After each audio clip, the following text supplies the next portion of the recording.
Alors c'est vrai que pour des personnes qui ont vécu, dans un couple, toxique, se retrouver derrière dans un couple sain, ça va être difficile au début. Parce que comme elles ont un programme amour égale, destruction, méchanceté, abus et cetera, elles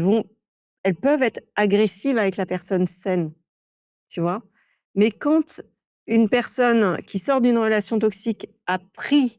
connaissance de ce programme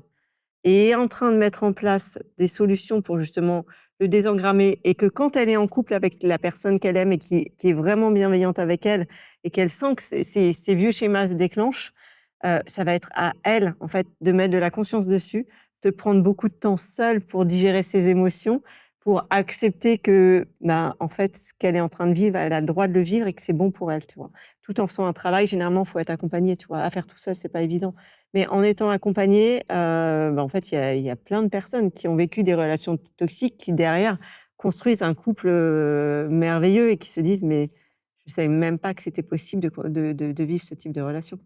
Mais il va y avoir un travail à faire et pour la personne bienveillante, tu vois, qui est saine, qui aime profondément, bah, sa nouvelle conjointe ou son nouveau conjoint qui sort d'une relation toxique et qui peut avoir des réactions bizarres à de la bienveillance, le fait de le savoir, ça peut permettre aussi de dire: «Bon, là,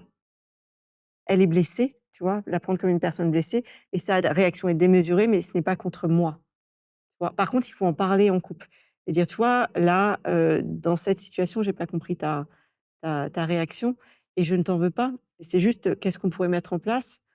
pour que je ne te déclenche plus de cette manière-là ou pour que toi,